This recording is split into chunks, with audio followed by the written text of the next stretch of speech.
nyaata bireensa kan konkoona waannisa kan nyaara godaannisa abbaa ooni waammanne oromooni waammanne abbaa waameetu beeka olola gaalaa beeka lalii baajichaa beeka ammayya duraa beeka madabeessaa beeka dibicha boru kormaa tiksitee saayyaa beeka gurbaa boru kondaala lammii guddistee beeka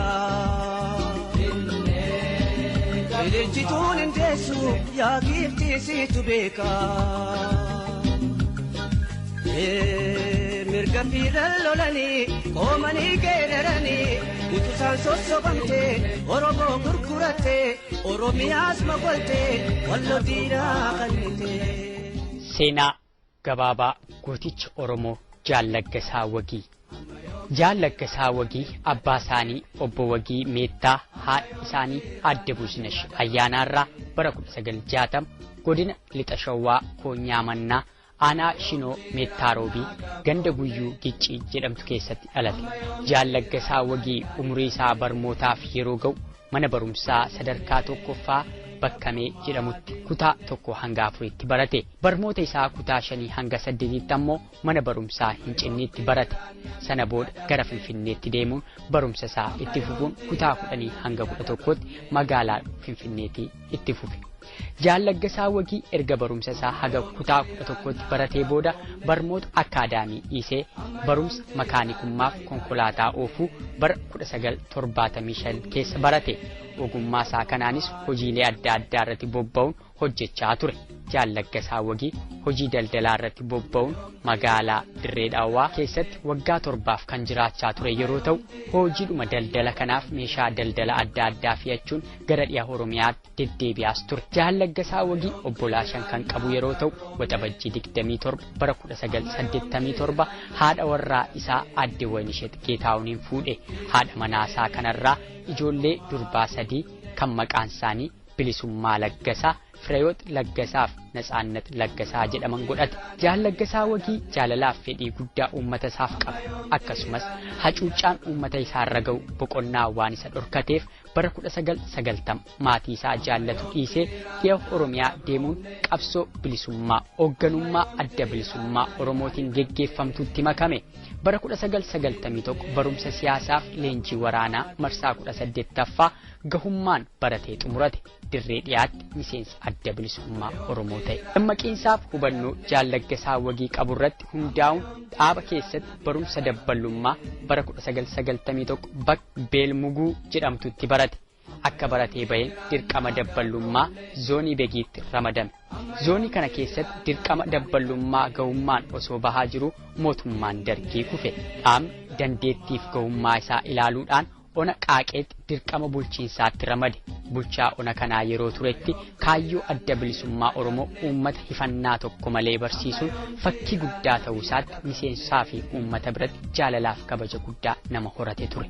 Addi bilisummaa Oromoo mootummaa ce'umsaa keessaa akka baheen waraana bilisummaa Oromoo naannoo jiranitti dabalamuun diina jabinaan lolee lolchiiseera.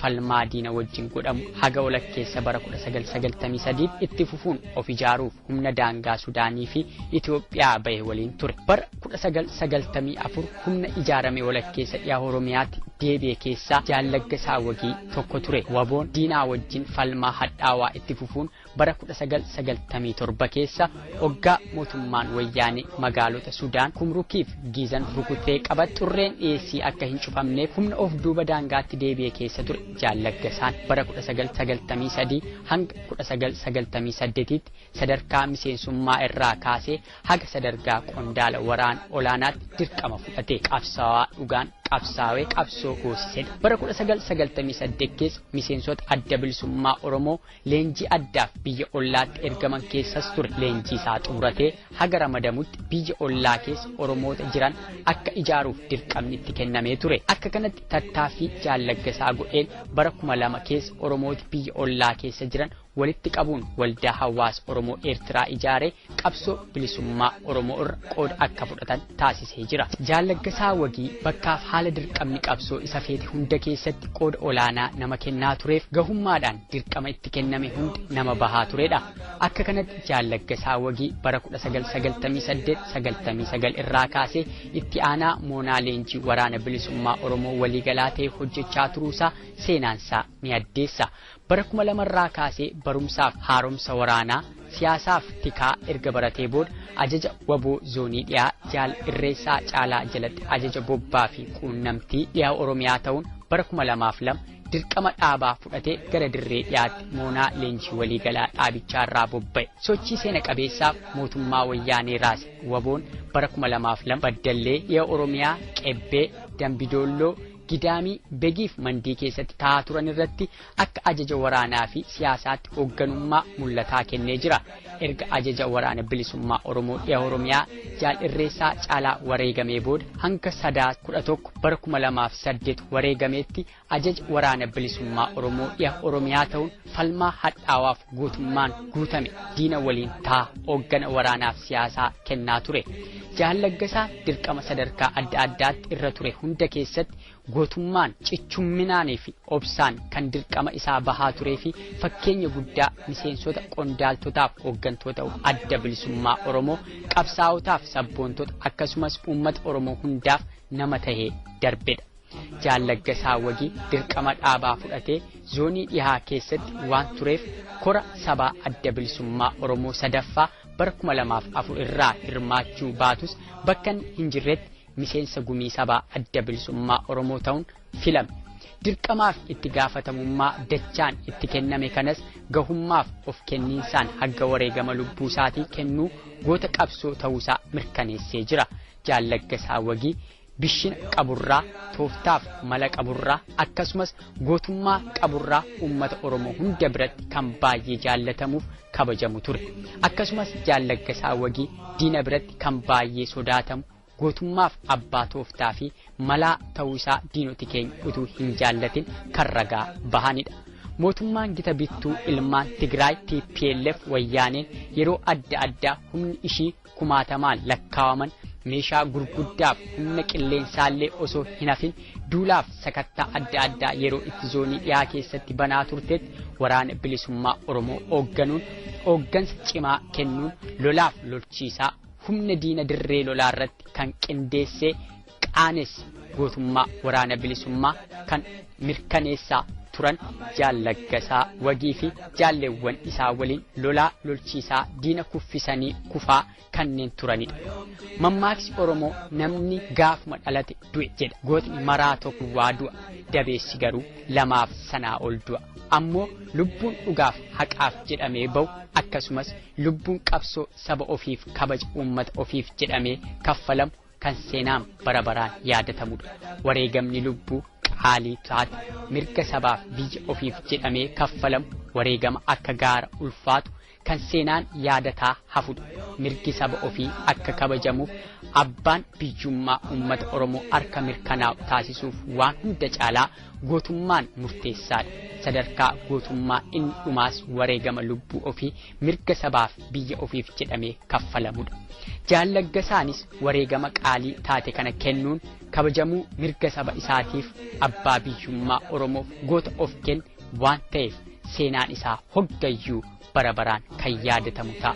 Jaalaggasaan dirqama sabummaa isaa kana beela'ee eebodhi dadhabe gaara bahuu daggala cabsuuf ifadhi osoo hin jenne baddaaf gammoojjii keessatti rooba qorraaf aduu osoo hin jenne rakkinoota qabsoo hadhaa'oo hundaa kana danda'uun waggootii kana hunda kaayyoo kabajamaa kanaaf qooda olaanaa kennaa turuun ammoo seenaa qabsoo bilisummaa Oromoo keessatti bakka olaanaa akka qabaatu isa taasisa. Qabsaa'ota bilisummaaf fakkii guddaa ta'ee jira.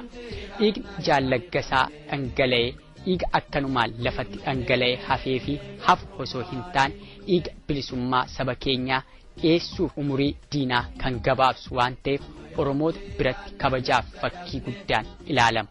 gumaan isaa qabsaa'ota haqaa qabsoo bilisummaa saba isaanii falmaniin kan baafamuu fi akeekiif kaayyoon Jaallaggasaa Wagii falmaa fi ture galmaan ga'uun kan mirkanaa'u akka ta'u mamiin tokkollee hin jiru. Qabsaawaan ni kufa, qabsoon itti fufa. Situke onneeteeti falmachuu danaa wayya jettee haqa xiyyaa oomaan walitti buute kan qawweedhaa hidhatee. Wareegama olaanaa bilisummaadhaaf kannaa barataan bar hin goomu diinaafis hin gowwoomu maxxantoonni diinaa barattoota hin tuqinaa.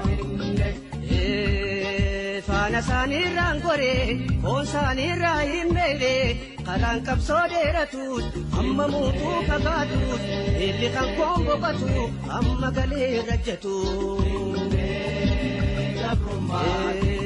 Addarkumaa kaleessa haarayaatu sossoosa dhiiga dhibameen baasa lubbuudhaan lubbuu kaasa. Kannacha gabrummaadha mogolee darbu malee xaana haa uffadhu malee hiikkadheen taa'u galee beeku shooftoo eegallee buufanna qofa gaalee. Yaa ilmaan Oromoodha hambaa dhiyaa kaabaa fi kibbaa tokkummaa kee jabeessi tokkummaan qabsoo finiinsi qabsoo haqaarra jirtanii ol fudhaatii geerara bilisummaaf loltanii injifannoo daangalaa injifannoo keessanii garrummaatinne. Amma yoom jiraanna mirga dhabne. Amma yoom jiraanna biyya dhabamne. Amma yoom jiraanna gabroomne. Amma yoom jiraanna hidhaan hidhamne. Dinne gabrummaa dinne.